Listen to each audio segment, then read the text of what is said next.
गरीब मजदूर की पौराणिक कथा। बहुत समय पहले एक छोटे से गांव में धरनीपुर नामक स्थान पर एक गरीब मजदूर रहता था। उसका नाम रामू था। रामू मेहनती, ईमानदार और नेकदिल इंसान था। वह दिन रात खेतों में काम करता, पत्थर तोड़ता और अपना जीवन यापन करता। हालांकि उसकी मेहनत का फल कभी पर्याप्त नहीं होता था। वह और उसका परिवार अक्सर भूख से बेहाल रहते, लेकिन रामू की ईश्वर में अटूट आस्था थी। भाग्य की परीक्षा। एक दिन रामू काम करते करते थककर एक पुराने वटवृक्ष के नीचे बैठ गया। उसकी आंखों में आंसू थे और वह भगवान से प्रार्थना कर रहा था, हे प्रभु, क्या मेरी मेहनत का फल मुझे कभी मिलेगा? क्या मेरा परिवार यूं ही भूखा रहेगा? उसी समय एक तेज प्रकाश वृक्ष के पास आया और उसमें से एक वृद्ध साधु प्रकट हुए। साधु ने रामू से पूछा, बेटा, क्यों रो रहे हो?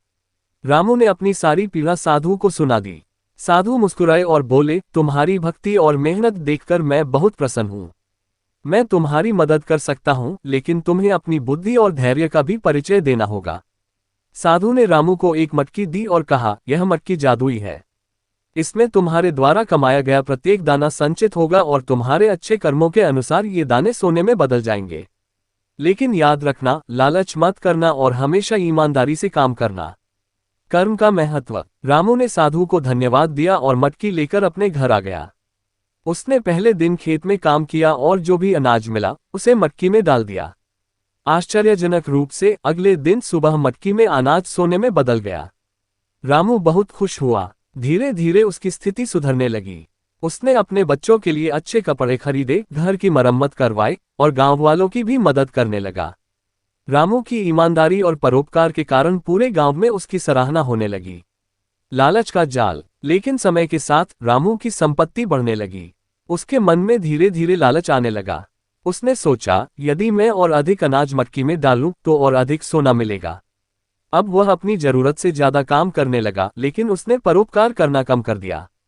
एक दिन उसने सोचा, यदि मैं सारा अनाज मटकी में डाल दूं तो यह मुझे राजा बना देगा। उसने मटकी में सारा अनाज डाल दिया, लेकिन इस बार कुछ भी नहीं बदला। मटकी खाली हो गई और उसका सोना भी गायब हो गया। रामू घबरा गया और दौड़कर साधु को ढूंढने गया। प्रकाश की ओर वापसी। वृद्ध साधु ने रामू को समझाया, बेटा, यह मटकी सिर्फ कर्म और संतोष के नियम पर काम करती है। जब तक तुम्हारा मन ईमानदार और निस्वार्थ था, मटकी ने तुम्हारी मदद की। लेकिन जैसे ही लालच ने तुम्हारे मन पर अधिकार कर लिया, मटकी ने काम करना बंद कर दिया। जीवन में सबसे महत्वपूर्ण बात कर्म और सच्चाई है। रामू को अपनी गलती का एहसास हुआ।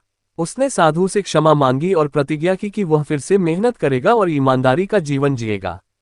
साधु ने उसे आशीर्वाद दिया और कहा, तुम्हारी सच्ची मेहनत और परोपकार ही तुम्हें जीवन में समृद्ध बनाएंगे। संदेश। इसके बाद रामू ने फिर से मेहनत करना शुरू किया। मटकी ने दोबारा काम करना शुरू किया, लेकिन इस बार रामू ने उससे केवल अपनी जरूरतें पूरी की और बाकी धन दौलत से गांव के गरीबों की मदद की। ये कथा हमें सिखाती है कि सच्ची खुशी और समृद्धि केवल ईमानदारी, मेहनत और संतोष में है। लालच से कुछ नहीं मिलता, बल्कि जो है वह भी खो जाता है। गरीब मजदूर रामू की कहानी आज भी धरनीपुर में एक प्रेरणा के रूप में सुनाई जाती है, जो हमें कर्म और सच्चाई के मार्ग पर चलने का संदेश देती है।